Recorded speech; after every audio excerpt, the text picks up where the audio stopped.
The Apothecary Diaries Season 2 continues one of the best anime of the entire decade, featuring one of the greatest main characters in anime ever, S tier. You know what? No, I'm not doing this. This was a mistake. That's exactly the tier that I've placed the Apothecary Diaries into before. Twice. But now I'm here to absolve my sins because make no mistake, the Apothecary Diaries is an utter masterpiece. Mao Mao, Jinshi, Shisui, Lacan, Lomen, Gaoshun, Mao Mao the cat, somewhat large frogs, everyone else. When you put them together, you get the perfect Chinese imperial period drama anime. I'm already calling this one of the best anime of the year, and I would have done so even if season 2 is just 24 episodes of Mao Mao playing the harmonica aggressively. Instead, we have one of the most gripping, exciting, dramatic, captivating, and entertaining anime that everyone should be watching. You, your neighbors, your family, your friends, your weird uncle that shows up to the family reunion despite the fact that nobody actually likes him, your one coworker who won't shut up about their grandkids because they live far more exciting lives than they ever will. Everyone needs to watch the Apothecary Diaries! Season 2 took everything I loved about this series and kept building on it. I hope we get 20 more seasons of this anime, and more importantly, Mao Mao. Because the Apothecary Diaries, for the first time in my rankings, is God tier!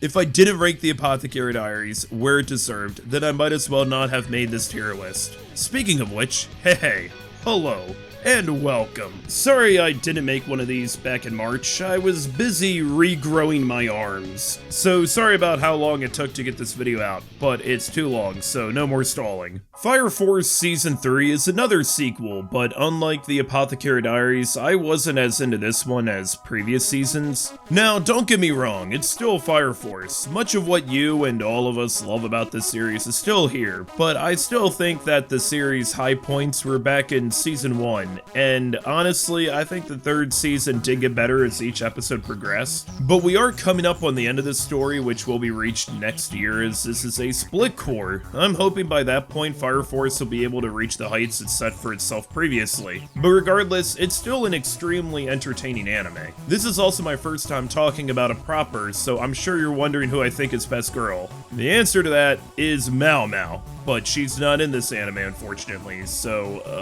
Maki. Yeah, let's go with Maki. Headhunted to another world from salaryman to Big Four, the Red Ranger becomes an adventurer in another world. And from Bureaucrat to Villainess, Dad's been reincarnated. Are all Isekai with way too long titles, and yeah, since I've got so many anime in this tier list, if there's a few that are somewhat similar, then I'll just rank them at the same time. And these are 3 anime that I covered in greater detail in my Isekai video from earlier in the year. Headhunted to Another World is the Isekai where the MC was a salaryman until he was offered a job by the Demon Lord to manage administrative duties and fulfill sales quotas. Plus, its OP is pretty underrated. It makes me want to do a little march. The Red Ranger Isekai delivers on the over-the-top flashiness that you'd expect from Sentai works and was a pretty fun anime overall. Plus, it's highly likely we're not getting a second season of Love After World Domination, unfortunately, so this is the best follow-up I could ask for. From Bureaucrat to Villainess is about a dad getting isekai'd as a villainess in an otome game, and between these 3 anime, I believe this one runs with the premise the best. Red Ranger is fun and has some great humor, but I did get a bit old of it around the halfway mark, though I absolutely love Yidra especially, since she's mostly the main character here. Her relationship with Togo goes in some wild directions. And Headhunted to Another World just wasn't that great. Omandra is pretty amazing, but overall this anime just ended up feeling like another day at the office. Red Ranger had some more charm, made me laugh harder, and overall more enjoyable. But I gotta give the win to the dad isekai here. Not only does he do a great job at being a father, but he's also a pretty competent high-class lady. He's just too wholesome to be an actual villainess and ends up rizzing up half the entire school. Amongst these 3, this is the one I'd recommend the most, and the one I do hope we see a continuation of. Tying the knot with an Amagami sister didn't fully grip me at first. I thought it was just another trashy harem rom rom-coms, so it makes me proud to say that this anime is actually fantastic. My opinion of it has improved so much over how I felt back last December when I first ranked it. And in that tier list, I even mentioned that I wasn't too big on the female cast. Well, it's a good thing the second core exists, because it set out to develop each and every one of them with their own character arcs, and leaned in heavy to the paranormal, which actually caught me off guard a bit. I wasn't expecting this series to go in that direction the way it has. While some people may look at this as Diet Bunny Girl Senpai, a wise man once said, Diet God is still God. And that wise man is Scott the Woz, who is not the main character here. But while Uryu may come off like any other Reddit atheist at times, he truly does his best to give his time, learn about, and form bonds with the Amagami sisters. I genuinely love this series, and with the manga ending soon, it might actually be wise to pick it up, but I am holding out hope for a continuation. Genuinely one of the biggest surprises of the last few seasons. I really enjoyed this. And then we have another rom-com with Blue Box, and before I say anything, I want to first make it clear that I do like this anime a lot. I think it was animated exceptionally well, and I love how realistic the teenagers are here. They don't come off like your typical anime characters, you know. They actually feel like people that you probably knew in high school. Now, I do have one major issue with this anime, and that is how so much of it is dedicated to building Hina up as the absolute perfect match for Taiki, only for her to suffer. I'm not the biggest fan of love triangles in general, even though there are anime that I really like with this format. But the main reason why is because so often you're able to tell right from the get-go who will win and who is there to suffer. I know that conflict is the root of all storytelling, and the episode we're all thinking of right now was excellent. She was never played off as the butt of a joke or anything. She's her own person with her own struggles, but I just wish that Chinatsu got more development on the same wavelength as Hina does. I've heard nothing but praise for this series from manga readers, and from what I understand, most of that is because of what's going to happen in Season 2, which has been confirmed. But I can't justify putting it any higher than A tier. And Hina really just needs a hug. My Hero Academia Vigilantes is an anime I chose to watch, even though I haven't seen anything My Hero related in like over half a decade now. I don't have any problem with My Hero Academia. I really enjoyed it when I watched it, but the series continued when I just wasn't watching or keeping up with too much anime in my life at the time, so I never really got back to it. But I gave Vigilantes a shot since it's a complete standalone, and I just have to say, I've really enjoyed this. I love her cast of borderline useless heroes. Like, there are professional heroes that show up from time to time, and each time they do, you can easily tell who's outclassed. For instance, Knuckle Duster is the exact opposite of All Might. He comes off as this brooding badass, but is actually just a clumsy, raving homeless guy who mooches off of Koichi and drinks all his beer. So in other words, he's just another college roommate. Yeah man, it's just 3 more credits till I graduate. I'm glad I didn't do that unpaid internship. When I first watched My Hero, there were some questions about the world that popped up in my mind regarding how 80% of the population have some ability, and of course some individuals will take the law into their own hands, since it seems pretty hard to go pro as a hero. So I'm glad that a series like this explores more of the world itself. In general, I'm totally fine with spin-offs as long as they run, or in this case crawl, with a premise, and Vigilantes is no exception. Even if you aren't a fan of My Hero, I strongly recommend this one. It's so much fun. Übel Blatt is one of those anime. You know, the kind that save the only somewhat decent fight scene until the final episode.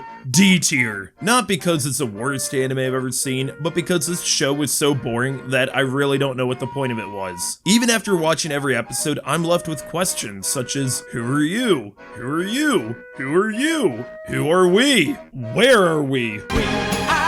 From the get-go, you're told that this is a story of Coincel, Cancel, hunting down the other heroes in order to avenge his own death. But then other things happen. Things I genuinely don't understand what the purpose was. Maybe it's my fault for not paying attention enough, but this is legitimately one of the most boring anime I've ever seen. There's only one somewhat interesting character and he disappears for like half of the show. Just like my attention span watching this. I understand that there's an appeal to making edgy or tense anime, but there are better ways to do it. Like Bang Dream Ave Mujica. You know, I ranked a girls band anime as my favorite of 2024, and I hope you enjoyed that because I'm tempted to do the same once again for this year too. Now, I didn't watch any of the Bang Dream series until pretty recently when I watched My Go in anticipation for this, and it was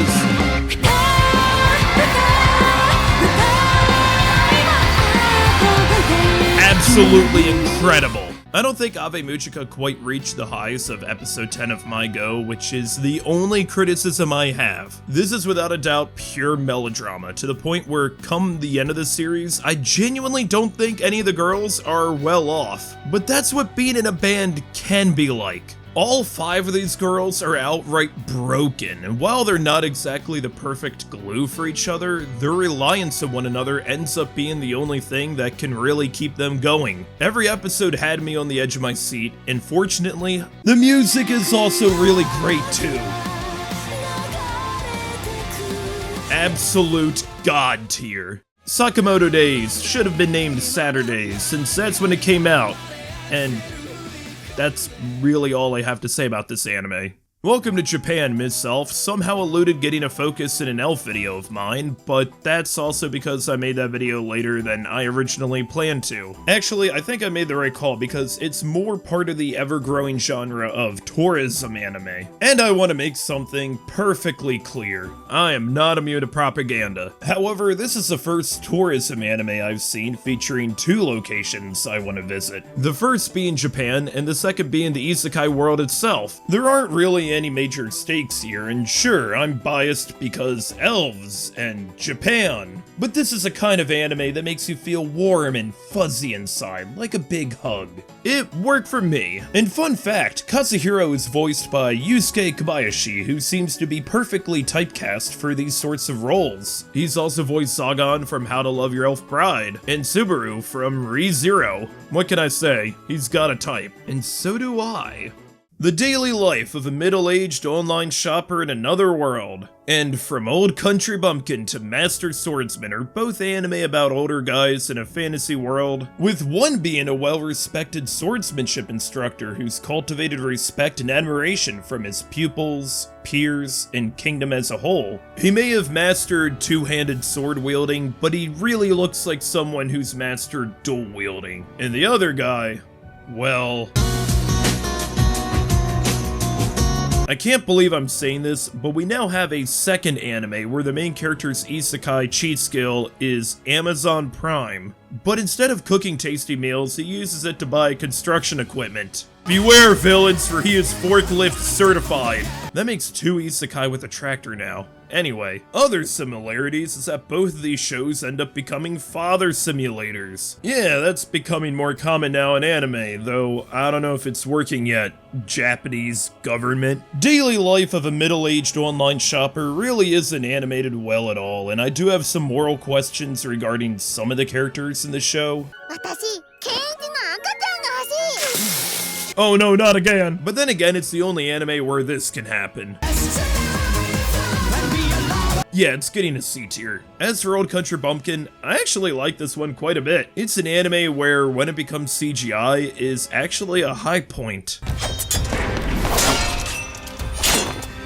The swordsmanship is expertly well done and choreographed beautifully. And Beryl is just a compelling protagonist, even if he is mostly dense. It's a light A tier, but still an A tier. Windbreakers Season 2 is a sequel to an anime that I've often wondered if I ranked too highly last year. However, while I did put it in S tier, that was mainly due to the exciting fights and animation. Here though, I'm extremely glad to put it back into S tier and feel more confident about it this time. Any anime can have a bunch of teenagers beating the crap out of each other, but it's cathartic to take a step back and talk things out. As this show portrays, fights can just be another form of communication, one between 2 hot-blooded people who really need to hash out their own inner struggles before anything else. And compared to Season 1, I've gotten much more invested in the characters. They may have a reason for fighting, but facing your past is part of growing up. And so is learning to accept others into your life. That being said, I still don't know how this school even runs. Did Japan just get rid of all their teachers? Momentary Lily is a new Studio Gohan's anime, and you can tell because watching it is making you crave Tylenol. There's enough lens flares here to make J.J. Abrams blush. Lately there's been a lot of debates online whether or not something can be over-animated, and I don't understand why. Let people who want to flex.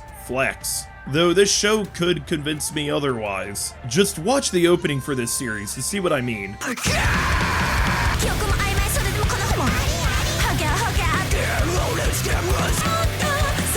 That being said, I think the action was awesome for this, and I do respect killing off characters when you least expect it, and having them actually stay dead. But overall, I still think this is a pretty weak anime because it just tries to jam too many things in there. Like, the plot itself leaves a lot of questions and doesn't have the resolution you'd be hoping for, or even expecting. And randomly in almost every episode, it becomes a cooking show. Sure, but if you ask me, leave the cooking to the professionals. Professionals like college kids. Hey, speaking of which, Food for the Soul teaches us all a valuable lesson in that you can bribe your way into forming a club in college. But it was to avoid socializing and finding a fourth member. I get it. Now, there were several cute girls doing cute things, slice of life shows in the spring, and I chose this one to watch because I will trust PA Works with anything. And I'm glad I did because this anime is so comfy, it's just like the comfort food the girls spend each episode making. It's not just a cooking anime, it's actually pretty hilarious at times. It gives us Tsutsuji, who's a nice return to Moe Blob anime girls of old. Plus, she reminds me of another Moe Blob, that being Hachimitsu from Shikamori's Not Just a Cutie. And fun fact, Hachimitsu has been my YouTube cover photo ever since I created this channel, since I find her antics pretty endearing.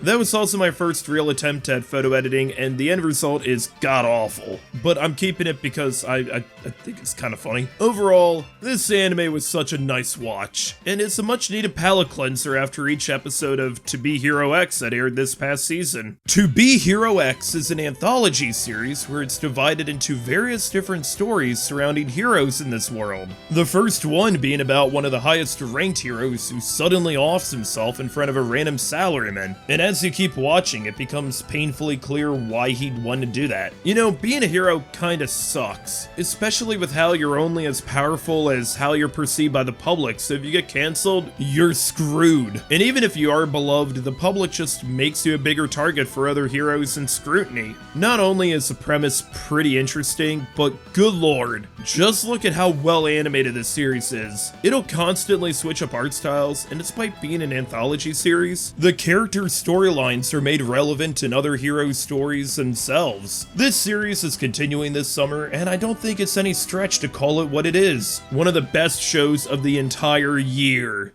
The Brilliant Healers, New Life in the Shadows is another banished from the heroes party anime. Because, yeah, why would we ever need a healer? When are we ever going to get injured? Never. We're built different. I guarantee you guys, I guarantee you, that we are never, ever going to need a healer. I need a healer! I wouldn't recommend looking at this like your normal bog standard average fantasy harem. Instead, look at this like it really is, as a comedy, and you'll have a good time. I hope you're not expecting to get any sleep. Classic. Xenos is the most powerful healer around. He's able to perform surgeries without cutting into you. He can prevent fatal wounds before they happen. He probably gave Dick Cheney 3 of his hearts. But you know what he can't heal? This ranking. It's still alright. Even given the worthless Appraiser class, I'm actually the strongest, is a terrible anime. C tier. But to me, this is on the same exact wavelength as anime like The Iceblade Sorcerer Shall Rule the World. Not great quality, but I thoroughly enjoyed every single episode. Good entertainment is good entertainment, whichever form it takes. And sometimes I just need my fantasy slop. And really, this checks all the boxes, as Ein got kicked out of the party, has a cheat skill, and is speedrunning his harem, casually adding every girl and guy he meets to it. Wait, what? Really? What?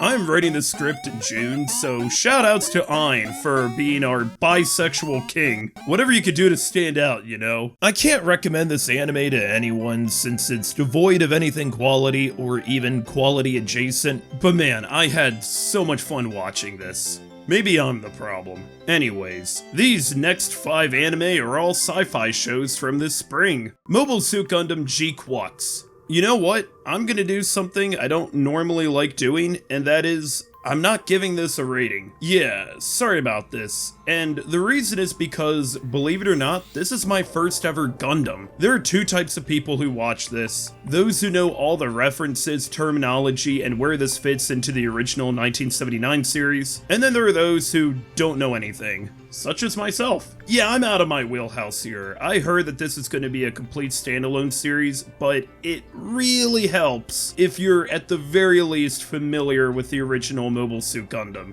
And I'm not. I genuinely don't know if this is a good entry into the Gundam series or a bad entry into the Gundam series. And I think you really should be a Gundam fan if you're going to get into this. And I got into this in the first place because I watched the film in theaters with a friend of mine who is a Gundam fan. So it's helpful to have somebody else that you can bounce off of your ideas of what the show is doing. But about halfway through, I kind of gave up on that and just finished to the end for completion's sake. Yeah, I'm real sorry about this. It's probably best reviewed by somebody who's more qualified to talk about Gundam than I am.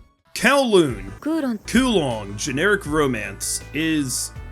well, guys, it's time. Here's my hot anime take of the year.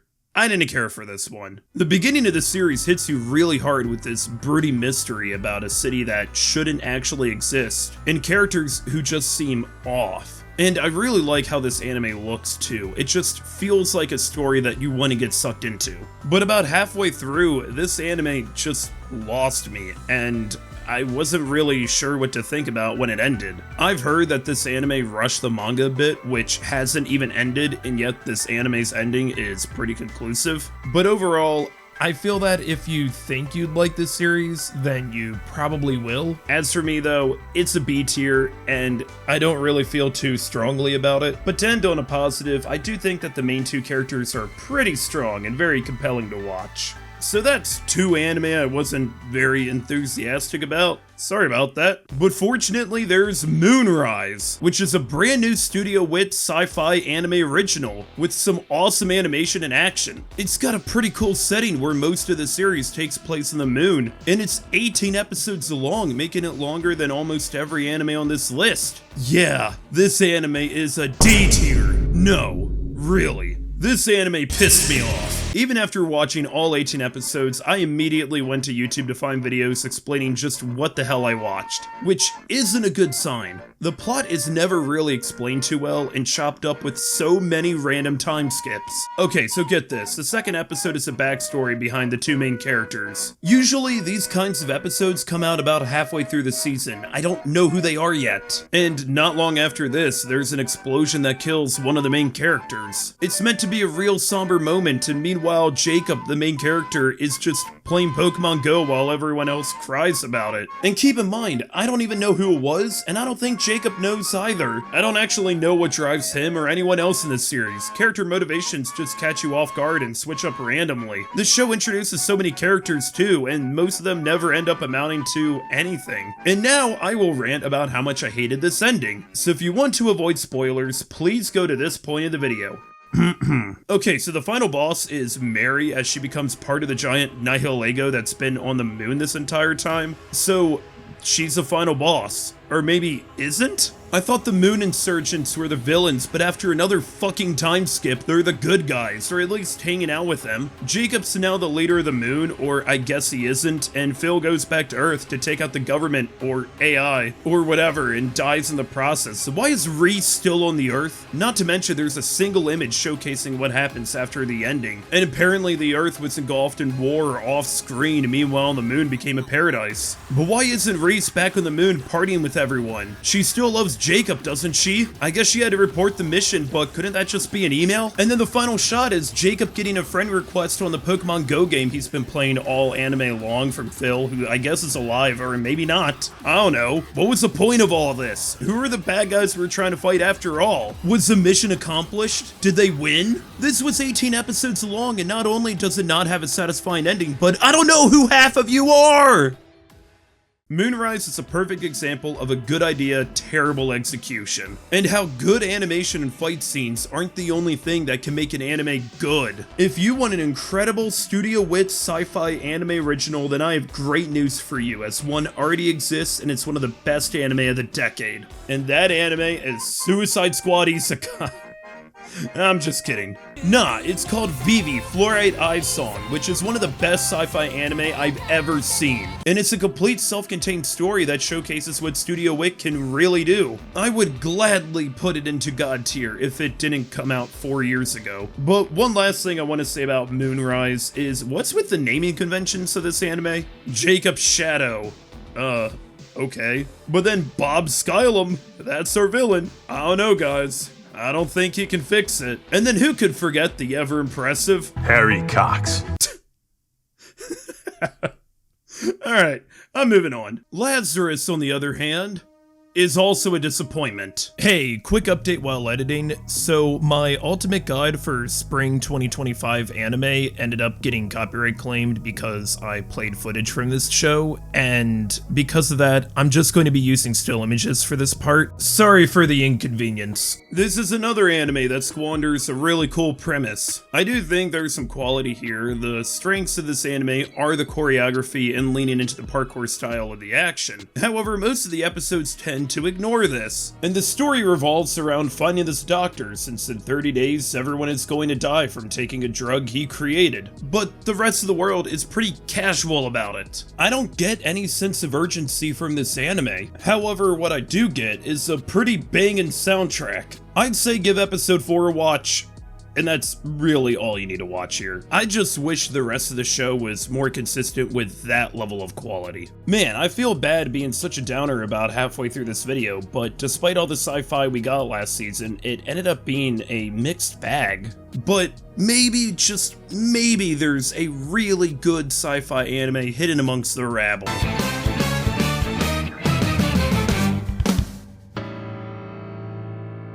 Oh yeah! Apocalypse Hotel is the final one of these sci-fi anime. Unfortunately, it is easily the best and my favorite amongst them. It's actually got a rather simple plot, with humanity leaving Earth after a virus threatened to wipe everyone out. And in the dust, the Gingaro Hotel was left behind, prepared to take care of the many guests who won't be coming back to check in for their stay. As creative as this anime is, it can also be pretty depressing at times. Hundreds of years go by, and while eventually more guests do show up to check in at the hotel, the humans that Yachiyo has been waiting for aren't amongst them. But despite being a robot and surrounded by others, she has so much heart and learns to befriend the many aliens who do come to the hotel. I can't get enough of how creative, fun, visually impressive, heartwarming, and beautiful this anime gets. It's genuinely one of my favorite anime of the year and makes me forget about the last 2 anime that I covered. This is not just a strong recommendation,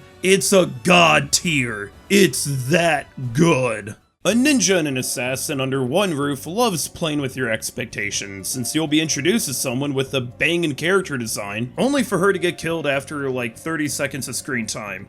Max. Yeah, this is a pretty dark anime, despite how bright and colorful it is. Satoko is a ninja who ran away from her village and befriends Konoha, a high school teenager who's a professional and ruthless assassin. But despite how much murder that goes on in this series, it plays out like most of your slice of life anime, with an emphasis on the slice. There are so many cute anime girls who get offed immediately in the show to where I thought I was watching Akiba Maid War. Oh yeah, and please watch Akiba Maid War.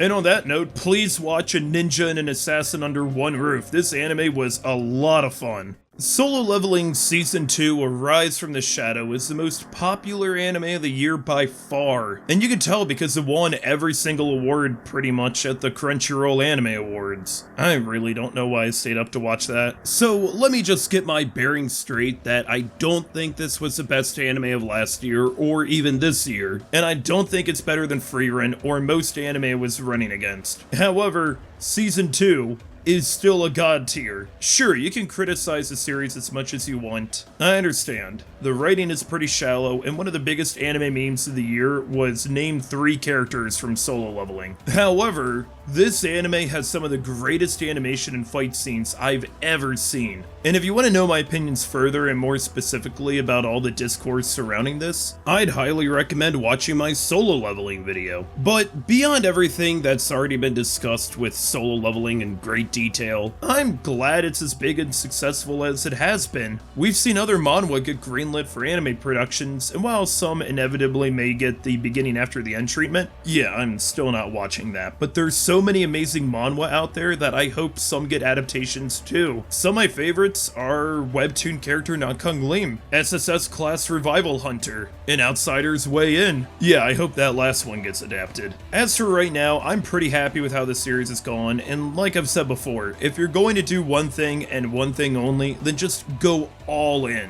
which is exactly what Solo Leveling does. And I'd love to see what some studios, like Studio Bind, can do if given the opportunity to make a manhwa adaptation, because they're one of my favorite studios, and I bring them up because the next anime I'm covering was made by them. Flower and Asura is such a unique anime, and it almost comes off like a sports anime, since Hana struggles to get over her anxiety and join the broadcasting club as they work together to prepare for an upcoming tournament. I think the concept of focusing on a broadcasting club is a lot of untapped potential, just like how Insomniacs After School has such a cool premise with focusing on photography at night. And this is an excellent anime adaptation because when the recitations occur is when it gets real good. 真夜中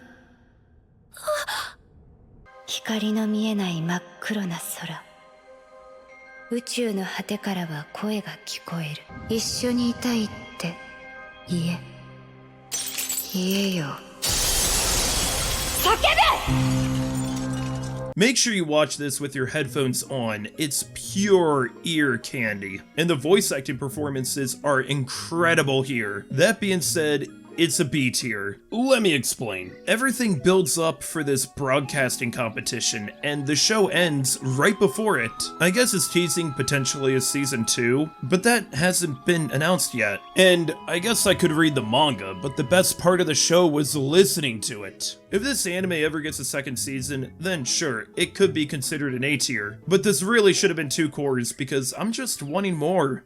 My Happy Marriage Season 2 continues an anime that I've previously ranked in a god tier, but it's not a god tier anime. It's still pretty good, it's beautifully animated, and being Mio is just an endless cycle of suffering. All I want to do is see her happy, and she does get happy in the season, which is great, except everyone still wants her dead. This woman committed the very crime of existing, which was too much for everyone else. Yeah, I still really enjoyed this anime, but I've gone back and looked at many of my older tier lists, and I don't fully agree with a lot of the rankings back then. This series being a prime example. It's an A tier, a solid recommendation, you really can't go wrong, but I'm not about to throw a My Happy Marriage birthday party anytime soon. But hey, if you're interested in another anime where the main character is a girl trying to exist, yet everyone hates her for it, then may interest you in some honey lemon soda? And the anime too, since it's really good. It's a shoujo anime and just about the most shoujo anime I've ever watched. And I say that as a positive, I like shoujo anime. And Honey Lemon Soda just managed to grip me real hard. I think part of it is because it's like a gender reversed version of The Dangers of My Heart. Uka isn't that much like Kyotaro and Miura isn't too much like Anna, but the dynamics between them and the rest of the class play out in a similar way. Uka is a victim of relentless bullying and brutal expectations set by her parents, but Miura comes in and helps out without ever being the fix directly. He manages to support Uka and allow her to confront her problems head on. None of her victories come about because he made them happen. She's a driving force behind her own decisions. Miura was just there to help her realize how much more capable she is than she previously thought. And over time, the romance between them builds up progressively and naturally. I enjoyed Honey Lemon Soda so much, I'm even giving it an S tier. Seriously, if you like genuinely romantic series and ones where the main character progressively grows out of her shell, I highly recommend it. The Gorilla God's Go-To Girl is a god tier title, but the anime is still pretty enjoyable in its own right. It's actually got the opposite situation as the previous anime. Sophia, unlike Uka, is too strong for her problems. She's a bit embarrassed to be strong enough that she can pick up a boulder with relative ease and makes crushing rocks seem such a breeze. With a skip and a hop, she's one cool car. And not only does she have the strength of a gorilla, but she has the gorilla itself. Like, I love how expressive it is. It pops out like it's her stand. This series is actually set up to be a perfect reverse harem. Though Sophia only has eyes for Louis, she can just use gorilla glue to hold together her other friendships. Mom's gonna kill us.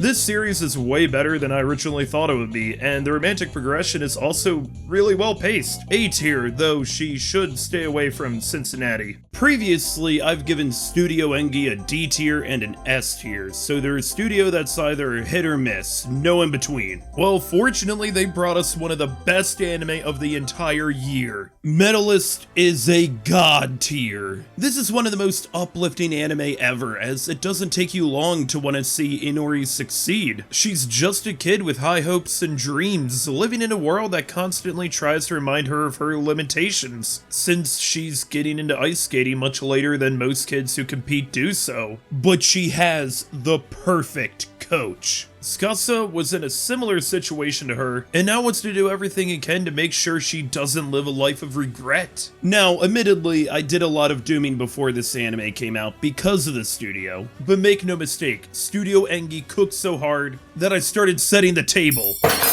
Sure, I know CGI might not be everyone's cup of tea, but the ice skating performances were fantastic. This is such an incredible series, and it does my heart good not only seeing Inori and Tsukasa succeed, but the show as well, since we've already got the second season greenlit. Take your time with this, Studio Engi. You've got your magnum opus on your hands. I've been killing slimes for 300 years and maxed out my level season 2 as pure escapism fantasy. Specifically escapism through the slow life genre. Though I don't think that's the most accurate description, since each episode will be something like attending the Demon Lord's idol show, exploring ancient haunted ruins, or mediating a fight between two goddesses. Yeah, the slow life. This anime is perfect for kicking your feet up and watching after a long, hard day at the coal mine. Nothing here is really that spectacular, but it's still pretty fun to watch, so B tier. However, I do have one criticism, and that's that I wish we still had the sound effects that were in season 1.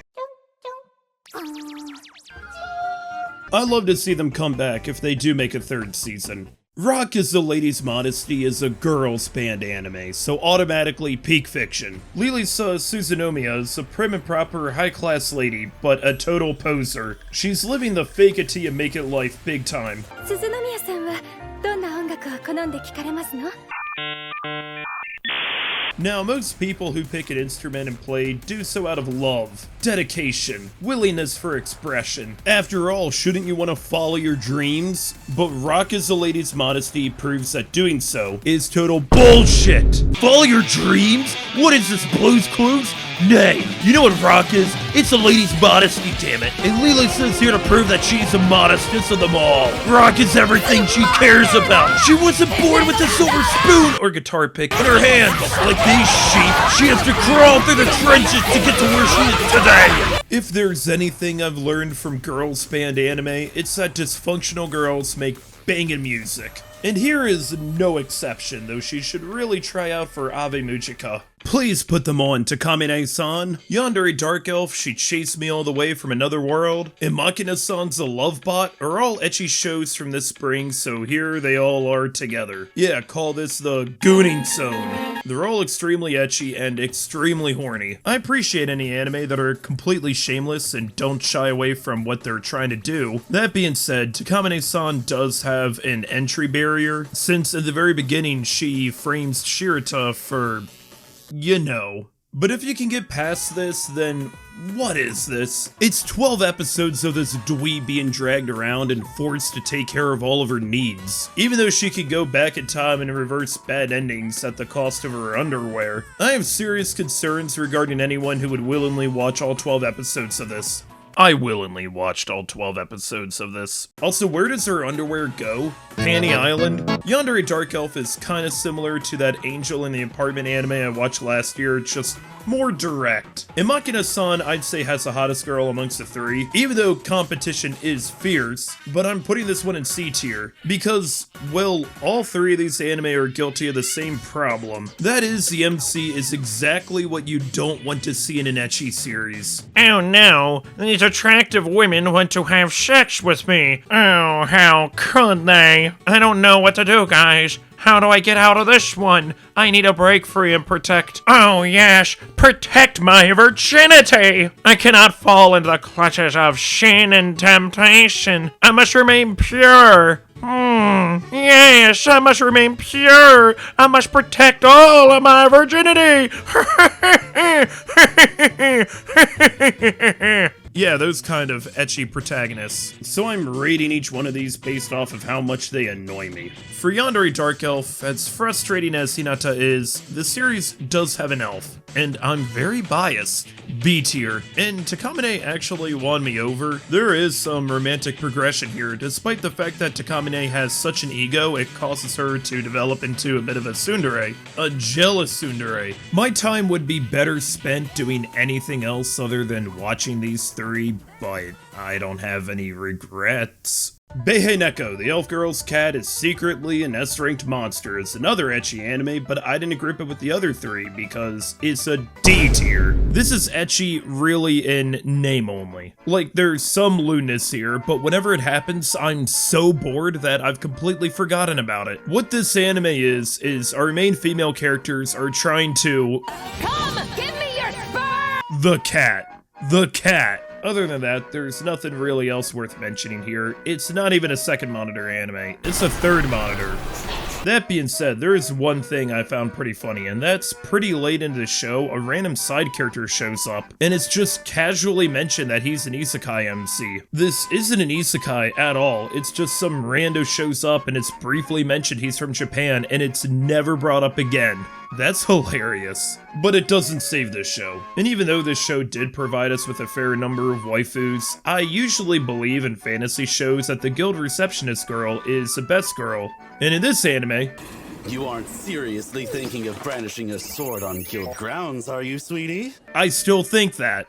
Perfect segue. I may be a guild receptionist, but I'll solo any boss to clock out on time is a perfectly decent anime. But I do want to mention that the best part of the show is Alina Clover herself. And if you've ever worked in a customer-facing desk job, then you should be able to relate to her, since the customer is usually wrong. Look, man, I don't care that you fist to the 7 demon princes and conquer the Minotaur's pussy.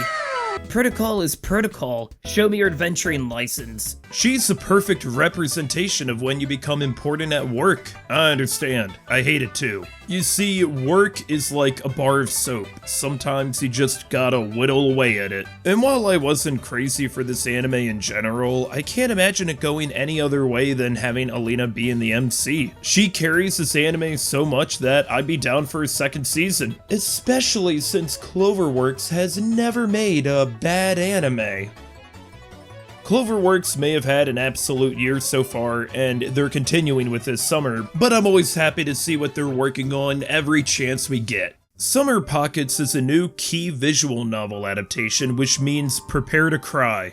A lot. And hey, you will. That being said, I think visual novels are a bit difficult to adapt to an anime, especially ones with branching paths like this one does. Now, admittedly, I haven't played too many visual novels or watched too many adaptations of them, but that's definitely the feeling I'm getting from Summer Pockets. That being said, like the name suggests, it is continuing for this summer, and fortunately so far it has had strong emotional beats, and they've really done a great job capturing that summer feeling to it. Now, I'm not feeling too strong on how to rate it yet since it's really building on itself, but as of right now, I'm pretty comfortable with putting it in A tier, and I'll come back to it on my next tier list. Man, A tier is getting kinda crowded. You know what, I'm splitting up A tier for this tier list. Alright, A tier has now become Goblin Slayer Season 1 at the top and Goblin Slayer Season 2 at the bottom. Because in a previous tier list, I said this: any anime I like more is going higher, and any anime I like less is going lower. And for the record, Goblin Slayer Season 1 is so much better than Season 2, so that's why it's at the top of A tier.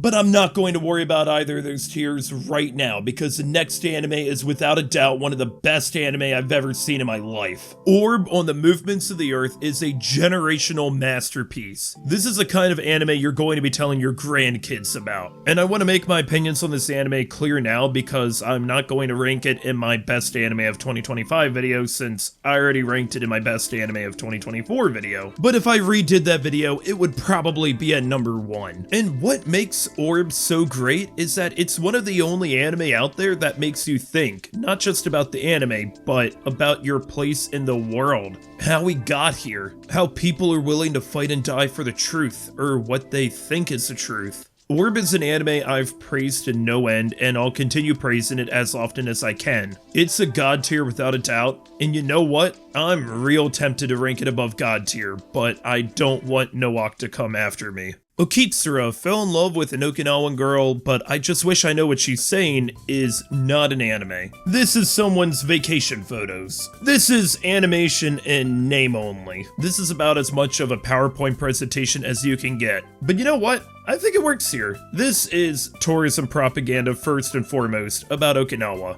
But as somebody who's already been to Okinawa, the island itself deserves an S tier. I saw a whale shark. I ate sea grapes. I learned just how good Beheneko sweet potatoes can be, and that Okinawa in general has some of the best food I've ever had. And all this anime did was make me want to go back. The plot revolves around this guy named Teru moving to Okinawa from Tokyo and struggling to communicate with a girl he has a crush on, since she speaks almost entirely in Okinawan. And I get it. It got to the point that whenever she was talking, I began to understand Teru's Japanese instead. But if you're here for a rom-com, hence this anime's title, don't be. I had more romantic progression in high school. It's a tourism ad, first and foremost, and it's pretty feel-good and slice-of-lifey. Not much else, but fine enough. The Shiunji Family Children is a new anime by the same author of Rent-a-Girlfriend. Oh man, that's a wonderful way to begin this section, but it really doesn't play out like that series at all, mainly because Arata is just such a great guy, being an excellent brother to his 5 sisters. Well, on the youngest 15th birthday, their dad just tells them all that they're adopted, and then goes and buys milk. Yeah, happy birthday, fucker. Now, I know that realistically we should expect these 5 to still view Arata as their brother, but you know, now that he's legal,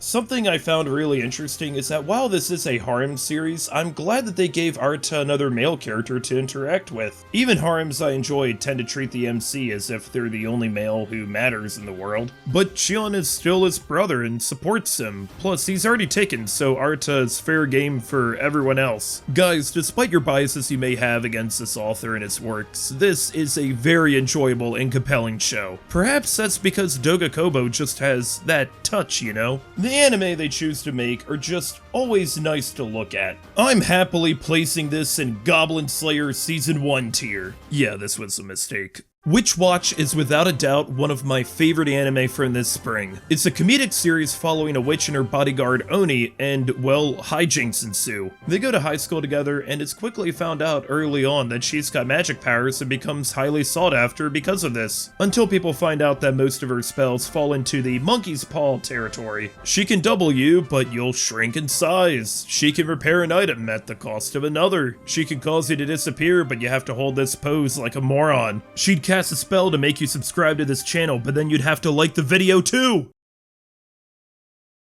This is an anime that walks a fine line between amusing and gut-busting hilarious, usually hitting the latter. S tier. SHOSHIMIN, How to Become Ordinary Season 2 is also S tier. This is a sequel to one of the most interesting shows from 2024, where it was about two genius high schoolers solving mundane mysteries that really nobody would ever wonder about, but here there are fewer mysteries yet higher stakes. This is one of those anime that the less I say about, the better. I don't want to give away the characters, their motivations, and actions, because it's a show I strongly recommend not only watching, but without any knowledge of it prior. It's a fantastic adaptation where the only negative I could say is that I just wish there's more. The show is wrapped up and from what I understand it's covered the majority of the story, but the most recent volume was released just a little over a year ago, so I'm hoping we eventually get more because these two are so interesting to watch. I'm getting married to a girl I hate in my class, and can a boy-girl friendship survive? Are two romance anime that I'm putting together because I didn't care for either of them. They have some of the most annoying characters of any rom-com I've ever seen, and I don't even know if any of them deserve to be together. Getting married to a girl I hate in my class does have a pretty funny setup, where the two are part of an arranged marriage because otherwise Saito's grandfather will make a random dog his next CEO.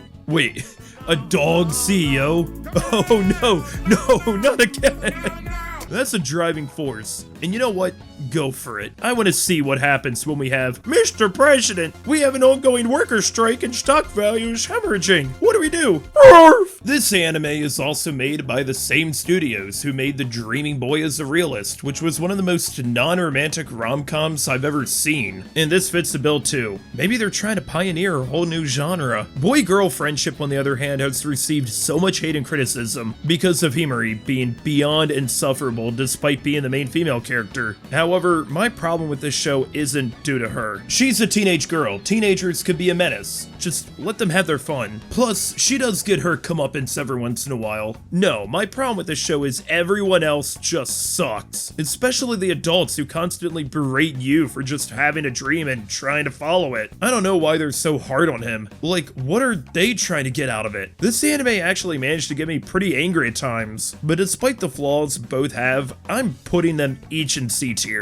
I don't recommend them, but I still found each entertaining. Sometimes watching trashy people can be quite fun. Fortunately, we have the 100 Girlfriends Who Really Love You Season 2 that proves that rom-coms aren't suffering this year, as it's genuinely one of my favorite anime ever. And as the season progressed, Rentaro got ever so closer to the fabled 100 he'll eventually date. Actually, he's such an amazing person that he deserves 200 girlfriends, and I'd be one of them. And despite the title, if you aren't familiar with this series, I swear, it's like the most female empowering anime I've ever seen. Sure, they're all sharing the same boyfriend, but Rentaro's family is a massive support group for quirky girls who don't really have any social life or friends and are often rejected by society as a whole. What makes Rentaro such an amazing boyfriend isn't necessarily everything that he does for his girlfriends, it's how he lets them be themselves. If you truly, and I mean truly, hate harem anime, please give this a fair watch. It'll make you laugh, cry, and everything in between again and again. And I have a lot more to say about this series, which is not hyperbole, since I have covered every single episode of this anime, plus I've interviewed Travis Mullinix, the voice actor for Rentaro himself too. And I want to keep covering this series any shape that it may take. This is a God tier, and just like last time, I'm changing God tier once again. One more thing I want to say is that I love how anytime the camera pans out on the rooftop, it's as if to say, oh yeah, we are going to add so many more girlfriends, that in about 20 years, it's gonna look like Pikmin. But the excellent romance anime don't end there, as we have 2 more I want to shout out. Those being Aharon-san wa Hakurenai Season 2 and I Have a Crush at Work. Aharon-san was a pretty enjoyable anime when it first came out, but now it's gotten even better, since we already have Raido and Aharon dating, so now we get to focus even more on the misunderstandings fueled by each of their active imaginations. I swear, these 2 goofballs are made for each other, and while this series can be pretty hilarious, I love how perfect of a couple they make. Nothing seems to really phase each other too much. They're not just picking up what the other puts down, they're taking it and running with it. I Have a Crush at Work also has a couple who are already dating, but hiding it since they're at work and don't want their coworkers to know, so they pretend to hate each other. Now, their company has no policy against dating coworkers, but look, here's some lore about me. My first job was as a summer camp counselor, and something I learned from that job is that dating your coworkers is a terrible idea. Now, sure, I literally lived with my coworkers when I worked there, so if you dated each other, it never worked out. Yeah, I can understand not wanting others to know, but they're an adult couple and act like one. This is such a realistic and beautiful relationship. They talk and act like you'd expect adults to. They go out, celebrate one another, and have sex like a normal functioning relationship between 2 adults. And their coworkers are all great people too. You know, this anime is awesome when I got suckered into the side couple story almost as much as the main couples. Overall, I strongly recommend both of these shows if you wanted to watch a great romance anime this year. Cheers to them both. Like Horus Recoil, Friends or Thieves of Time, and Konosuba Season 3 OVAs shouldn't really be ranked on a tier list. They're not full seasons, but this video is long enough already, so what's the fault in putting these 2 up here? And I love these series so much, I just wanted to talk about them more. Like Horus Recoil got a series of several YouTube shorts, and Konosuba got 2 additional episodes. And you know what? If you love these series, you should watch them both. It's just more of what makes Like Horus Recoil and Konosuba so great. All of the Like Horus Recoil YouTube shorts are combined under the length of a normal anime episode. So if you already watched and enjoyed Season 1, then you don't really have a reason not to watch this. Plus, I'm just glad we get to hear Sayori one more time.